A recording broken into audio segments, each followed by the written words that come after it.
Eso, buenos días nuevamente. Continuamos esta mañana con nuestra serie Sabiduría Popular. Y uno de esos adagios o proverbios comunes que llamamos y que tenemos como parte de la riqueza que tenemos en nuestra lengua, ¿cierto? Es que no se mueve la hoja de un árbol sin ¿qué? Sin la voluntad de Dios, ¿cierto? Ahora, ¿ustedes creen o cuántos creen que la Biblia dice exactamente eso? Pero sabemos a lo que se refiere el proverbio, ¿cierto? Ok, eso es interesante. Ahora, lo que sí dice la Biblia, eso está en Inventares 2x3. No, lo que sí dice la Biblia es en Mateo capítulo 10, versículo 29. Dice, no se venden dos pajarillos por un cuarto. Con todo, ni uno de ellos cae a tierra sin vuestro Padre. Un pájaro, no una hoja. Y en la mención que Lucas hace paralela a ese evento, Lucas 12, capítulo 6, dice, no se venden 5 pajarillos por 2 cuartos. Así que ya saben, cuando vayan a comprar pajarillos, un cuarto les valen 2. Pero si pagan 2 cuartos, llevan 5. Es más económico. O sea, estas estrategias de mercadeo existen desde tiempos inmemoriales, ¿cierto? Inmemorables. Ok. Dice, no se venden 5 pajarillos. Lucas hace alusión a la promo. No se venden 5 pajarillos por 2 cuartos. Con todo, ni uno de ellos está olvidado delante de Dios. No olvidado, pero es más que eso. Es estar bajo control. Y antes de introducirme en el tema que vamos a estar desarrollando esta mañana, porque creo que eso literalmente apunta a la soberanía de Dios, ¿cierto? Nada ocurre sin la intervención divina, sin la voluntad de Dios, sin que Dios esté en control o al tanto de, ¿cierto? Ahora, pero el texto dice que ni uno de estos pajarillos está olvidado. ¿Ustedes tienen familia lejos? ¿Fuera de la ciudad? Ok, ¿cierto? ¿Ustedes piensan en su familia? ¿En esos familiares? Tal vez papá, mamá, abuelos, sobrinos, algunos ya nietos, en fin. Una cosa es la memoria. Seguramente en nuestra memoria está la capacidad de pensar en muchas cosas y en muchas personas. Eso es parte de nuestro sentimiento y del aprecio que tenemos hacia esas personas, ¿cierto? Así que no los tenemos olvidados. Pero la pregunta siguiente es, ¿estamos en control de esas personas? ¿Podemos controlar? ¿Albeiro puede controlar la salud de su mami por el solo hecho de que no la olvida? No. Y cuando Dios dice, o cuando el evangelista dice, cuando Lucas nos dice, que ni aun estos pajarillos, por, entre comillas, pequeños que parezcan, no están olvidados delante de Dios, es más que tener memoria de, es estar en control de. Ojalá nosotros pudiésemos tener control de todas esas cosas de las que tenemos memoria, ¿cierto? Eso sería genial. Tal vez habrían tantas cosas como negativas como positivas en las que podríamos actuar de manera diferente. Pero aun cuando tenemos memoria, no podemos necesariamente mantener el control de esas cosas. Pero eso es lo que Dios está tratando de decirnos a través de tanto el proverbio común, el adagio popular, como lo que sí dice la Escritura, ¿cierto? Y eso es algo que yo mencioné antes, creo que comenzando la serie, y lo quiero mencionar otra vez, porque esto es sabiduría popular y estamos tomando estos refranes y no es necesariamente atacarlos, ¿cierto? Ni decir, no, es que esto no dice la Biblia, blasfemia, ¿cierto? Ese no es el hecho, porque a decir verdad, detrás de estos refranes se esconde sabiduría. ¿Sí o no? Sí. Dime con quién andas. ¿Acaso eso no es sabio? Sí, eso es sabio. Cuando el río suena es porque está crecido. Piedras llueva, ¿cierto? Piedras llueva porque está crecido, ¿cierto? Camarón que se duerme a 2.500 el kilo. Pero detrás de todos estos proverbios hay sabiduría. ¿Y saben por qué hay sabiduría? Porque Dios está metido, completamente sumergido en nuestro día a día. Sea que lo reconozcamos o no, Dios está inmerso en todas estas vivencias, en todas estas experiencias de la gente que les permite y nos permite decir estas cosas. Son el fruto de nuestra vivencia, que de una u otra forma Dios está sumergido en ellas. Así que no toda esta sabiduría popular está en contra de la voluntad de Dios. De hecho, el texto o este que estamos analizando el día de hoy, no se mueve la hoja de un árbol sin la voluntad de Dios, suena casi bíblico. Y suena casi bíblico porque en realidad, al no ser por un juego de palabras pequeñito, pues diría lo mismo. ¿Cuál es la diferencia entre una hoja y un pajarito? ¿Cierto? La esencia del texto está apuntando a que Dios definitivamente está en control de todo. Incluso vamos a ver más adelante que Dios tiene contados los cabellos de cada uno de sus hijos. De pronto ahí se cumple de manera más literal que algunos le damos menos trabajo a Dios que otros. Pero vamos a dejar de lado esto de, tranquilo Rory, yo casi te acompaño, es con cariño. Te dejaron solo. Vamos a dejar de lado esto de las hojas y vamos a meternos en el contexto de lo que Dios, de lo que Jesús nos quiso enseñar acerca de en este texto que tanto se le parece a ese adagio popular. Y creo que es una promesa que nos va muy bien, creo que es maravilloso, me encanta enfatizar en las promesas de Dios. Claro, no siempre lo estamos haciendo, queremos que nuestro mensaje sea cristocéntrico y no que sean nuestras necesidades, pero estas promesas me encantan y mi intención y mi deseo esta mañana es que nosotros podamos meditar en estas palabras y que podamos descansar en estas palabras. Vamos a Mateo capítulo 10, versículos 26 al 33. Ahora necesitamos entender el contexto en el que esto está, un poco el contexto en el que esto está ocurriendo. Jesús está enunciando estas palabras. En el versículo 26 de Mateo 10 dice, así que no los temáis, no los temáis.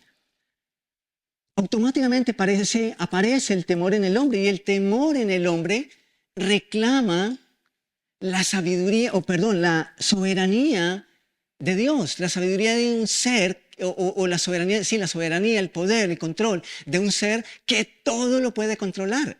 ¿Por qué tenemos temor? ¿Por qué estamos asustados? ¿Por qué estamos afanados? Porque se nos llegó el arriendo, ¿cierto? Porque llegué tarde al trabajo y ya es el tercer memorando acumulado, pero no fue nuestra culpa, ¿cierto? Sino porque el Transmilenio se demoró, el bus se varó, en fin. Porque tenemos inconvenientes en la familia. Todas estas cosas hacen que uno sienta temor. Y en medio de ese temor necesitamos a alguien que sí esté en la capacidad de controlar lo que nosotros no podemos controlar. Entonces Jesús dice, así que no los temáis. Y en el contexto se está refiriendo a nuestros semejantes. Le está diciendo a los discípulos, no teman a lo que les pueda hacer el hombre, porque nada hay encubierto que no haya de ser manifestado, ni oculto que no haya de saberse. Lo que os digo en tinieblas, decidlo en la luz, y lo que oís al oído, proclamadlo desde las azoteas. Y no temáis a los que matan el cuerpo, mas el alma no pueden matar. Temed más bien a aquel que puede destruir el alma y el cuerpo en el infierno. ¿No se venden 2 pajarillos por un cuarto? Con todo, ni uno de ellos cae a tierra sin vuestro Padre, pues aún vuestros cabellos están todos contados. Así que no temáis, más valéis vosotros que muchos pajarillos. A cualquiera, pues, que me confiese delante de los hombres, yo también le confesaré delante de mi Padre, de mi Padre que está en los cielos. Y a cualquiera que me niegue delante de los hombres, yo también le negaré delante de mi Padre que está en los cielos. Ok, como ya lo mencioné, este es un texto que exalta la soberanía de Dios. Definitivamente Dios está en control absoluto, desde las necesidades más pequeñas hasta las más significativas. Desde los temores que nos puedan ocasionar nuestros pares, nuestros semejantes, hasta la salvación del alma. O sea, desde lo más pequeño hasta lo más profundo, Dios está en control total. Y en ese texto, Jesús le recuerda a los discípulos y por ende a nosotros, por lo menos 3 aspectos en los que podemos descansar en su soberanía. El primero de ellos, miremos el versículo 26 de Mateo 10. Recuerden que estamos ahí en Mateo. Dios, Jesús, quiere que nosotros nos sintamos seguros, quiere brindarnos la seguridad que solo Él nos puede ofrecer a través de este texto. Y el versículo 26 dice, así que no los temáis, porque nada hay encubierto que no haya de ser manifestado, ni oculto que no haya de saberse. Y noten lo que dice el versículo 27. Lo que os digo en tinieblas, decidlo en la luz. Y lo que oís al oído, proclamadlo desde las azoteas. No debemos temer a la hora de proclamar el mensaje de Dios. Uno pensaría que este contexto alude a otras cosas, ¿no? Dios es soberano, un pajarillo no cae al suelo sin su consentimiento, entonces Dios va a cuidar de mí, ¿cierto? Va a cuidar de mi trabajo, va a cuidar de mi familia, va a cuidar de mi provisión. Perfecto. Vamos a ver eso al final. Pero es interesante que la primera promesa o el primer no temáis tiene que ver con ese temor que nos produce el compartir el mensaje. El hablar a otros del mensaje de Cristo, el hablar a otros de lo que Dios está haciendo en nuestra vida. Pareciera que eso parece de otra charla. Pero dentro de este contexto, el primer no temas a lo que les puede hacer el hombre está haciendo referencia al mensaje que ellos tenían que proclamar. Eso es interesante. Podemos tenerle miedo a muchas cosas menos a proclamar el mensaje, ¿cierto? Ahora, ¿cuántos aquí dicen, uy, la verdad es que a mí eso me da pánico?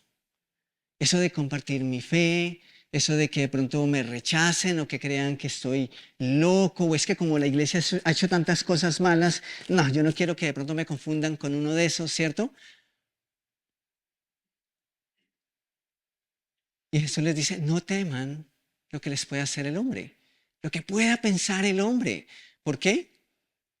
¿Por qué Él tiene el derecho a decirnos no teman? ¿Y por qué nosotros podemos estar confiados en eso? Porque Él es soberano, ¿cierto? Él es soberano. Es normal que los discípulos estuviesen temerosos de lo que vendría para ellos.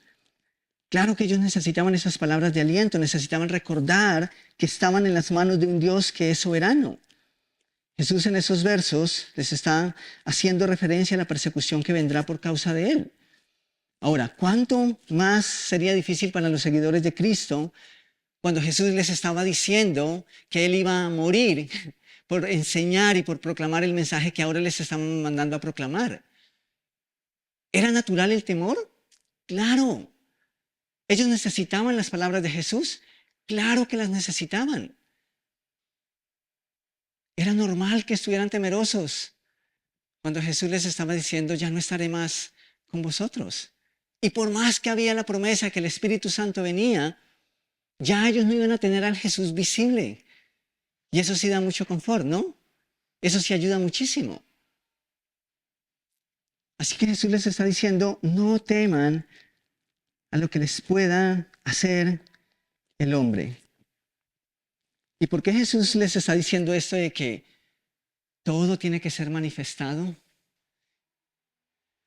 Cuando yo leía este texto pensaba en, uy, sí, Dios, no hay nada oculto debajo del sol. Pero no es necesariamente ese concepto aquí. Jesús pasó por lo menos cerca de 3 años, tal vez meses antes de empezar su ministerio abierto públicamente, especialmente en algunas regiones. Antes de eso, Él pasó tiempo personal con sus discípulos. Y ustedes recordarán que en algunas ocasiones Jesús hizo milagros y le mandó estrictamente a esas personas que fueran y divulgaran el mensaje de Él. No, que callaran. ¿Sí recuerdan algunos de esos textos? ¿Recuerdan Hechos 1:8? Esperen, no se muevan. Y la iglesia estaba, digamos que escondida, literalmente. Ellos estaban en el aposento alto, una casa, estaban reunidos, ya no eran solamente los discípulos o los apóstoles, habían como 120 personas allí. Pero ellos mantenían en secreto. Y podemos decir que los primeros días de ministerio terrenal, una vez con los discípulos, Jesús se dedicó a ellos. Y por eso es que Jesús les dice, mira, yo he hablado algunas cosas con ustedes en primera instancia, pero esto tiene que ser manifestado. Ustedes van a tener que manifestarlo desde las azoteas, en las plazas. Salgan y proclamen este evangelio. Pero Jesús les estaba diciendo, este evangelio puede ser que les cause la muerte, como me la va a causar a mí. Así que es entendible que obviamente ellos están llenos de temor, tienen miedo. Y Jesús les dice, yo estoy en control. Ustedes hagan lo que les he mandado hacer, que yo estoy en control de cualquiera que sea la situación que esto les pueda ocasionar. Entonces, en cierto punto, el ministerio de Jesús había sido privado, no era público, pero llegaría el momento en el que simplemente ese mensaje tenía que ser público y enseñado a la luz del día. Y entonces Jesús les da la promesa y nos da la promesa. No tenemos que tener miedo. Bueno, a veces nos da vergüenza más que miedo, ¿cierto? Y eso es triste. Pablo dice, no me avergüenzo del evangelio. ¿Por qué? Porque es poder. Pero a veces pareciera que tenemos cualquier cosa en nuestras manos menos poder, ¿cierto? Entonces, a veces esto de vivir el evangelio es fácil a nivel de iglesia, ¿cierto? ¿Tenemos diferencias como creyentes? Sí, claro que las tenemos. ¿Tenemos diferentes opiniones respecto a un tema, respecto a algo? Sí, y es válido. La semana pasada tuvimos junta y ahora estamos buscando la respuesta de Dios en cosas que siempre creímos que se debían hacer de una manera. Y me encanta porque eso habla de la diversidad y Dios nos está moviendo a preguntarnos. Y hay cosas que compartimos, hay otras que no. Y sí, a veces tenemos conversaciones aceleradas. Es normal. Pero saben, hablar de esas cosas a nivel de iglesia es seguro, es fácil. Si usted y yo no estamos de acuerdo con alguien, yo puedo salir tranquilo sabiendo que no me vas a esperar en el parquecito. Y eso es seguro. No genera mayor riesgo. Pero ¿qué cuando tenemos que compartir el evangelio con personas que abiertamente no creen lo mismo que nosotros creemos? ¿Es lo mismo? Es completamente distinto. Y por eso nos da miedo, ¿cierto? Y es natural que tenemos miedo. Pero ahí es donde Jesús dice, no se preocupen, yo cuido. Así que antes de hablar de esto de tranquilos por la provisión, por la tele, por el Netflix, Dios dice, cuando se dispongan a hacer la tarea, lo primordial, la principal función por la que están aquí, tranquilos, yo voy a cuidar de ustedes. Y nos da ese confort y nos da esa seguridad. Me encanta, por otro lado, que Jesús no nos exonera de la oposición. Me encanta que Jesús nos manda a enseñar y no nos dice, las puertas están abiertas, la gente está sedienta por escuchar un mensaje. La gente lo necesita, eso es verdad. Y necesitan escuchar el mensaje del evangelio. Pero ellos saben, no necesariamente. Así que me encantaría que este texto pudiera decir, Jesús, tranquilos, porque yo voy a preparar el corazón de las personas que te van a escuchar de tal manera que entiendan a la perfección el mensaje del evangelio. Eso sería fabuloso. ¿Pero eso es cierto? No, no.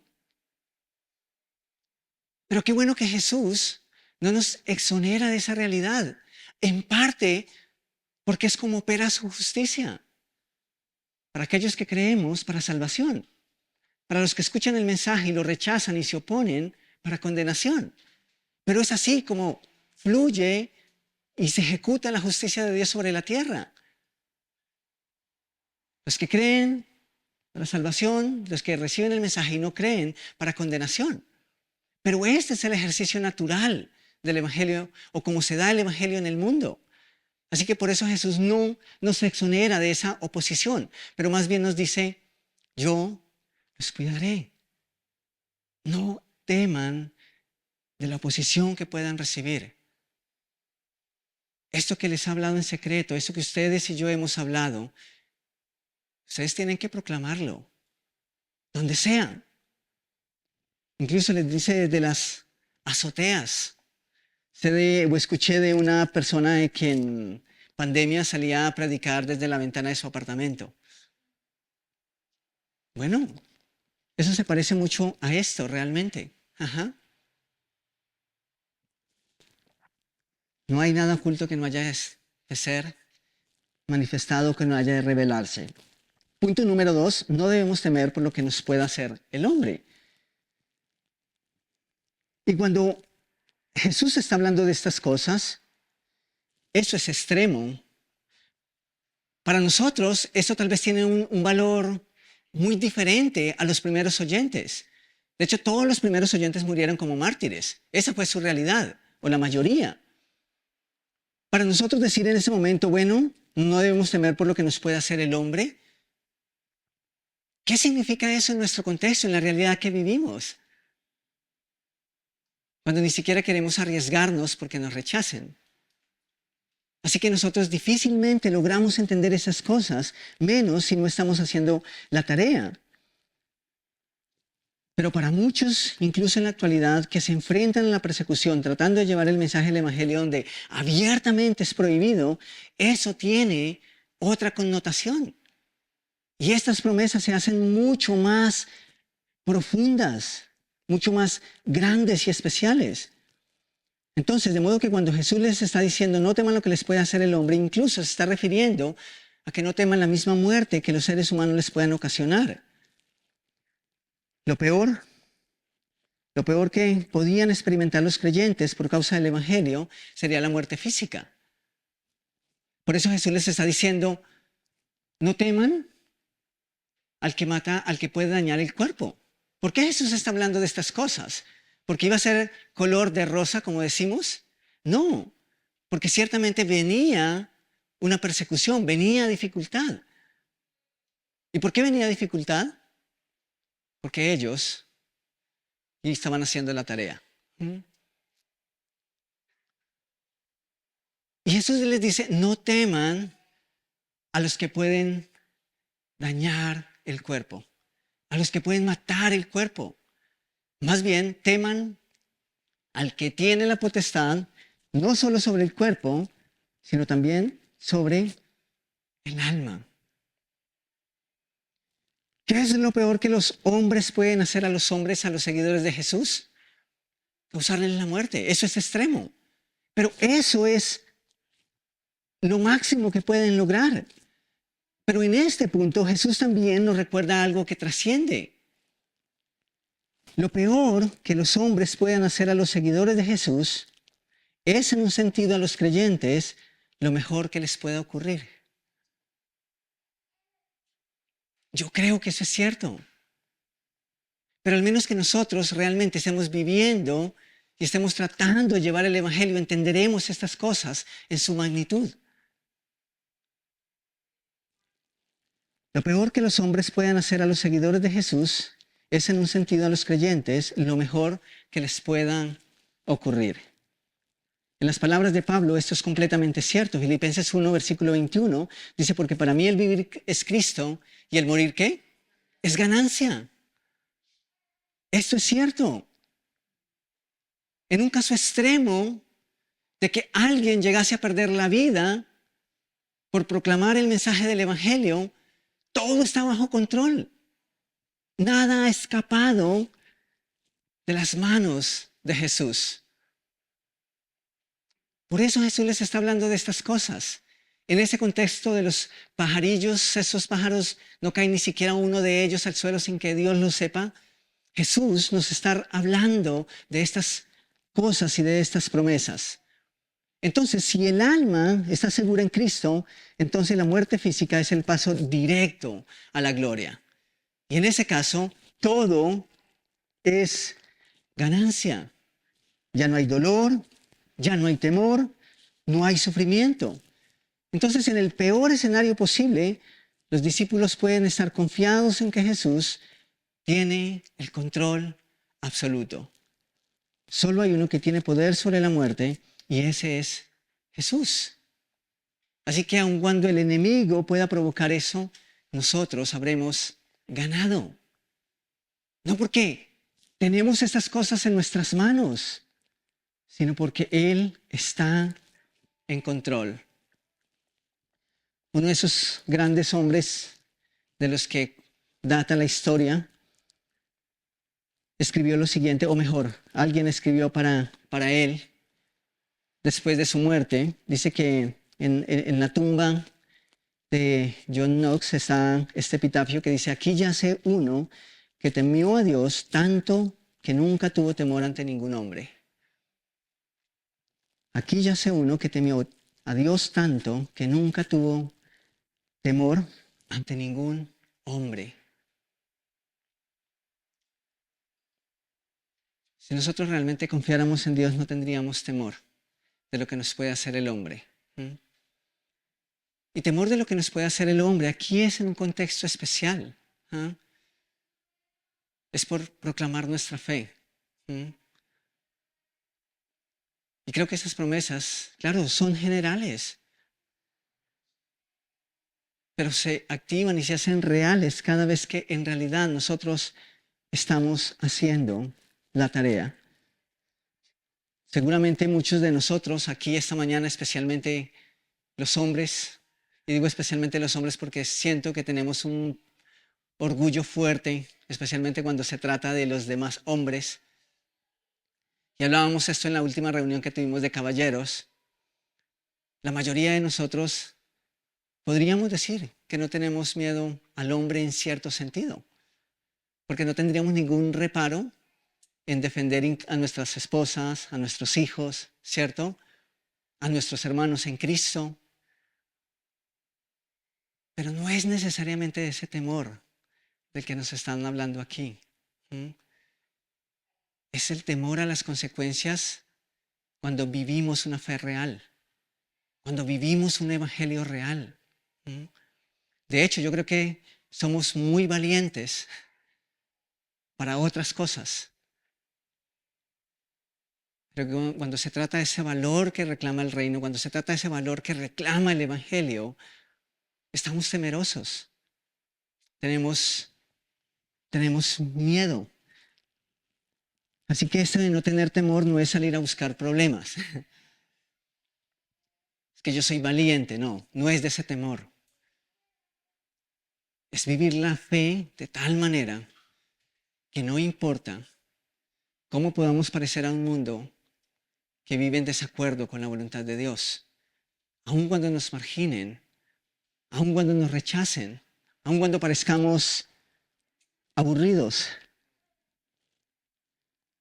Entonces, en ese sentido, podemos decir que Jesús, si no dudó en dar su vida por los creyentes cuando aún estábamos perdidos, no hay nada entonces que Él no pueda hacer por ellos para protegernos, para guardarnos, ahora que le pertenecemos.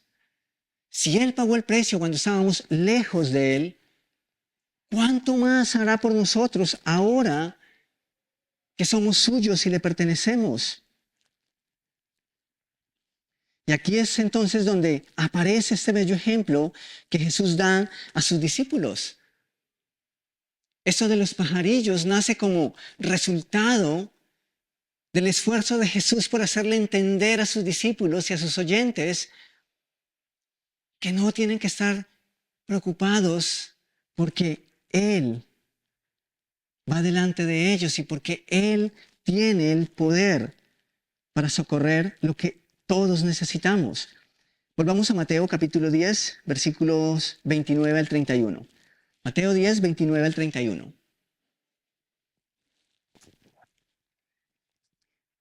Dice, ¿no se venden 2 pajarillos por un cuarto?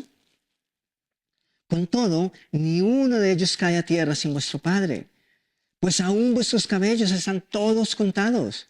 Así que no temáis, más valéis vosotros que muchos pajarillos. En Lucas capítulo 6, creo que ya puse mal esta cita, creo que es Lucas capítulo 6, 26, 30. No, miento, sí está bien, es Mateo, un poco atrás. Pero este es un texto muy parecido. Escuchen lo que está diciendo Mateo aquí mismo, Mateo capítulo 6, versículo 26 en adelante. Otra vez Jesús está tomando como ejemplo la misma naturaleza, las aves del cielo, los lirios del campo, para dar seguridad a sus hijos. Versículo 26 dice, mirad las aves del cielo, que no siembran, ni ciegan, ni recogen en graneros, y vuestro Padre Celestial las alimenta. Claro, algunos de nosotros dirían, tan chévere ser una ave, ¿cierto? Pero eso no es una apología a no hacer nada, ni a no trabajar, ¿ok? Es una apología a la dependencia de Él. ¿No valéis vosotros mucho más que ellas? ¿Y quién de vosotros podrá, por mucho que se afane, añadir a su estatura un codo? Y por el vestido, ¿por qué os afanáis? Considerad las tiendas en Santa Fe, están en promoción, 50% de descuento. No. Considerad los lirios del campo, cómo crecen, no trabajan ni hilan. Pero os digo que ni aun Salomón con toda su gloria se vistió así como uno de ellos. Y si la hierba del campo que hoy es y mañana se echa en el horno, Dios la viste así, ¿no hará mucho más a vosotros, hombres de poca fe? ¿Cuánto vales para Dios? ¿Cuánto importas para Dios? ¿Cuánto cuentas para Él? Bueno, vales más que un pajarillo. Vales más que muchos pajarillos. Pero saben, en realidad esto no es un discurso de Jesús acerca de quién pesa o quién vale más y quién vale menos. Esto es un discurso de Jesús a los suyos acerca de su cuidado y su protección absoluta. El mismo Dios que se toma un interés personal en el diminuto gorrión mantiene un inventario de los cabellos de la cabeza de cada uno de sus hijos. ¿No es eso maravilloso? Si cuida de un cabello, entonces significa que nada, absolutamente nada, se le pasa. Esto me hace pensar en lo personal que es Dios con cada uno de sus hijos. Ustedes que tal vez algunos de aquí son padres de más de un hijo, el trato es igual, es diferente para cada uno y la misma regla no aplica para el otro. Ustedes pueden dar testimonio de eso. Yo no soy padre, pero soy hermano y puedo ver eso mismo. Y estos pasajes nos recuerdan del cuidado de Dios, no solamente a nivel general, sino el énfasis de Dios en la necesidad puntual y personal de cada uno de sus hijos. Porque ciertamente la necesidad de cada uno es diferente. Y como seres humanos a veces solemos decir, es que si tú fueras como yo, es que usted ya vivió tanto que de pronto ya se le olvidó, ¿cierto? Y tenemos estas limitantes a la hora de confiar en el otro, ¿cierto? Es que sería más fácil sí, sí, sí. Recuerdo en alguna ocasión estaba hablando con una persona, estaban teniendo dificultades en su matrimonio y después de como una hora de tratar de hablar, de escuchar, me dice, es que si tan solo estuvieras casado, sería más fácil porque me entenderías mejor. En otra ocasión, una señora me mandó a hacer mis propios hijos para que luego tuviera la autoridad de decirle cómo tenía que criar y disciplinar a los suyos. Pero ¿saben? No los justifico, pero tampoco los culpo. Trato de entenderlo. Trato de entender esas realidades. Porque sí, de una u otra forma, cuando personas hemos pasado por condiciones y situaciones similares, eso nos da un poco de certeza, ¿cierto? Así que pienso en que no es del todo malo que piensen así. Aunque entiendo también que la palabra de Dios es un estándar. Y los mismos textos los puede leer un adolescente, los puede leer un niño, los puede leer un abuelo, y quiere decir exactamente lo mismo. Así que ese no es el punto. Pero entiendo esto de la necesidad de identificarme con alguien que esté pasando, que esté viviendo. Eso da otro nivel de confianza, ¿cierto? Así que Jesús entiende esas cosas. Y saben, con Jesús no podemos decir es que Jesús y tan solo, es que eran otros tiempos, Jesús, hace 2000 años estas cosas no pasaban. No podemos decir esas cosas delante de Él. No podemos excusarnos en esas excusas. Más bien, podemos llegar confiadamente a Él con todos nuestros rollos, con todo eso que nos aqueja, con todo eso que nos afana, con la plena seguridad de que Él lo conoce. Él escogió colocarse en nuestros zapatos. Él escogió meterse en nuestro día a día, en estar sumergido en nuestro mundo. De modo que no hay temor que Él desconozca. No hay nada de lo que tengas miedo, que para Él sea desconocido. No hay pensamientos que Él no entienda. No hay dolor que Él menosprecie. A veces las personas suelen decir es que no quería simplemente molestarte por esta bobada. Bueno, sí, tal vez para algunas personas puede ser molesto que otros les pongan en sus espaldas eso que entre comillas llamamos bobadas. Pero ¿saben? Para Dios no hay bobadas. No hay nada en sus hijos suficientemente diminuto como para no llamar su atención. Si Él asiste al funeral de cada gorrión, ¿cuánto más hará por sus hijos? Ese es nuestro Dios. Entonces, no importa si es una hoja que cae o se mueve o un pajarillo que muere. El punto es que si estas cosas no suceden sin la divina providencia de Dios, entonces una cosa es segura. Podemos confiar en Él. Aun cuando no sabemos cómo, cuándo y por qué. ¿Saben qué me llama la atención? De toda la creación, todos los seres vivos. ¿Saben ustedes cuáles son los únicos que se rebelan contra su creador? Seres humanos. Los árboles, las estrellas, proclaman, ¿cierto?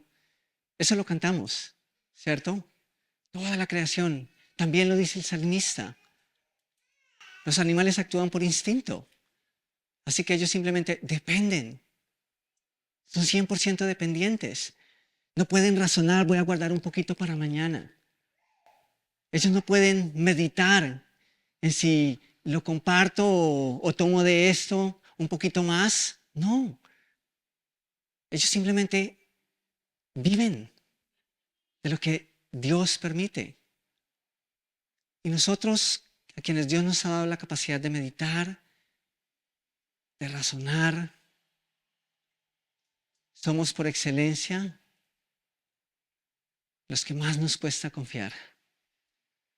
Eso es interesante. Pero una vez más, Dios toma el ejemplo de la naturaleza y nos dice, ustedes pueden confiar. Las aves no comprenden estas cosas, solo viven al abrigo de su creador. Las hojas de los árboles menos, pero Dios es quien las sustenta y por eso mismo gozan de toda su hermosura. Y hay que nosotros entonces, ojalá que la capacidad de razonar y el intelecto que Dios nos ha dado sea eso mismo que nos lleva a maravillarnos cada día de nuestro Dios. Y no eso que hace que nos alejemos de Él al refugiarnos en nuestras propias fortalezas. Que su soberanía, que su amor y su cuidado sean lo que nos mantengan en gozo, en deleite, plenamente confiados en Él. Es todo lo que nosotros necesitamos. Tomamos un momento para orar.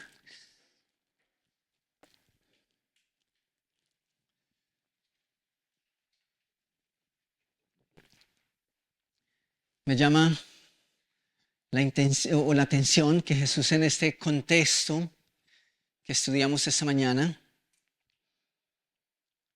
Jesús está hablando del cuidado que Él tiene de cada ave. Y podemos ver a lo largo de la Escritura cómo Dios no solamente cuida del sustento de estos animalitos, sino también de las plantas que están en el campo. Pero en ese mismo contexto hay otras cosas mucho más profundas. Y ahí mismo Jesús está hablando de la salvación del alma. Y es interesante que muchas horas del tiempo que Dios nos da, nosotros las gastamos pensando en estas cosas, ¿no? En nuestro bienestar, en nuestra estabilidad, en qué de vestir, en qué de comer. Pero ahí mismo Jesús nos está hablando de una necesidad que es por sobre todo, y es la necesidad del alma. Y en otro texto también se nos dice que si Jesús no escatimó, o si Dios no escatimó dar a su propio Hijo para la salvación de nuestra alma, entonces ¿qué hay que Él nos pueda negar? Y no necesariamente estoy hablando de caprichos, sino de las cosas que se requieren, de las cosas que Dios sabe que necesitamos. Y tal vez esta mañana tú puedes pensar en todo lo que Dios ha hecho y decir, gracias Dios porque realmente no me has faltado con nada. Tengo un techo, tengo un vestido, en mi casa hay sustento. Y amén, amén por eso. Pero mi pregunta para ti es, ¿cómo está tu alma? Espiritualmente, ¿cómo estás delante de Dios? ¿Ya pusiste esta necesidad en las manos de Él también? ¿Hubo un momento en tu vida en el que dijiste, Jesús, toma mi vida, pero no solamente mi vida aquí y ahora, sino toma mi alma, toma la salvación de mi ser, la confío en tus manos? Jesús dijo, los hombres pueden matar el cuerpo, pero no pueden matar el alma. Si alguien no se arrepiente, bueno, esa alma va a estar eternamente separada de Él. Así que si tú quieres, si no has dado este paso y esta mañana, tú quieres decirle, Jesús, yo reconozco que tú no solamente tienes poder sobre la muerte física, sino también sobre la muerte espiritual. Y yo quiero dejar mi vida en ti, confiar la salvación de mi alma en ti, confiar mi eternidad en ti, para vivir eternamente a tu lado. Yo quiero pedirte que levantes la mano. Y si hay alguien que no estás seguro de esta realidad, esta mañana puedes salir de este lugar estando seguro. Y por eso yo quiero pedirte que levantes tu mano si ese es tu deseo. Aquí Jesús nos está diciendo de una manera contundente que no todos vamos al cielo, que no todos vamos a estar con Él. También nos dice que hay un infierno, tanto como hay un paraíso, una eternidad con Él. Y lo que determina a dónde voy a ir es lo que creo con respecto a Jesús. Así que la invitación para ti que no conoces de Jesús esta mañana es que puedas dar ese paso. Tal vez no estás seguro o segura, pero si alguien te invitó, estás aquí porque alguien te convidó, sería genial si puedes hablar de esas cosas con esa persona, especialmente si tienes dudas. O por qué no al final de este tiempo. Aquí hay personas que están listas para guiarte a través de la Escritura y poder hablar de estas cosas. El domingo pasado analizábamos un texto similar en el que Jesús decía: ¿de qué le sirve al hombre ganar el mundo si pierde su alma? ¿De qué nos sirve tener todo lo que deseamos si tenemos el temor de no saber a dónde vamos? Y para eso Jesús vino a esta tierra. Y para eso existe la iglesia y para eso estamos aquí, para ayudarte a comprender esas verdades. Mi Señor, yo te doy gracias por el tiempo que nos has dado esta mañana. Gracias porque aunque textualmente no podemos leer eso en la Escritura de que las hojas de los árboles no se mueven sin su voluntad, claro que nosotros podemos deducir que así es, porque evidentemente no hay nada que escape de tu control. Tú no necesitas pedir permiso a nadie. Tú eres soberano. Tú puedes hacer lo que quieras, cuando quieras, donde quieras. Tú no eres limitado como nosotros. Así que yo te ruego que estas palabras que hoy nos has dicho de no temáis, que se queden en nuestro corazón, que aniden ahí. Y que cada vez que las dudas nos asalten, que cada vez, Señor, que tengamos temor por el mañana, que cada vez que los problemas, las circunstancias parezcan más grandes que nosotros, que eso nos lleve a depender de ti. Que podamos recordar estas promesas. Que podamos recordar, Señor, que aún esas circunstancias adversas, aunque son adversas a nosotros, no lo son a ti, y que por eso podemos descansar en tu mano. Gracias, Señor, por cada persona que has traído esta mañana. Gracias por darnos el privilegio, la oportunidad de reunirnos en un lugar, de tener un techo donde podemos venir como iglesia, de tener un café, de poder disfrutar de amistad, de compañerismo. Gracias, gracias por hacer esto posible, Rey. Seguimos en tus manos. Y te ruego que sigas en medio nuestro, Señor. En tu nombre, amén y amén. Muchas gracias por estar con nosotros esta mañana. Vamos a tener unos 15 minuticos para tomar café, para estirarnos. Hoy estamos en racionamiento de agua, así que los que vayan a hacer uso del sanitario, hagamos uso responsable del agua que tenemos ahí. Pero creo que vamos a estar bien. ¿Listo? Bienvenidos todos. ¿Alguien que nos acompañe por primera vez? ¿Alguien? Levánteme la mano. ¿Hay alguien nuevo hoy por primera vez aquí? ¿Todos de casa? Ok, bienvenidos. Gracias. Y bueno, rápidamente les recordamos que todos los sábados a las 3:30 de la tarde tenemos nuestro tiempo de la zona, un espacio para chicos entre 11 y 17, 18 años, todos los sábados a las 3:30. El domingo 29 de septiembre, es decir, en 15 días vamos a estar celebrando la Cena del Señor, ¿ok? No les voy a decir que se preparen porque eso no requiere preparación, ¿cierto? No es que entonces, 15 días, necesitamos empezar a prepararnos. No, podríamos fácilmente ahorita sacar las copas, el pan y deberíamos estar listos, ¿cierto? Entonces, simplemente, domingo 29 de septiembre tenemos celebración de la cena y, ¿qué más? Gracias. En el tiempo de Creciendo Juntos, y les pedimos que se queden, vamos a tomar un momento para compartirles a modo general cómo vamos en materia económica como iglesia. Así que esto es importante, esto también es santo, ¿sí? Los números son santos, ¿sí? O sea, todo esto es sagrado. Así que también hace parte del plan de Dios para su iglesia, ¿listo?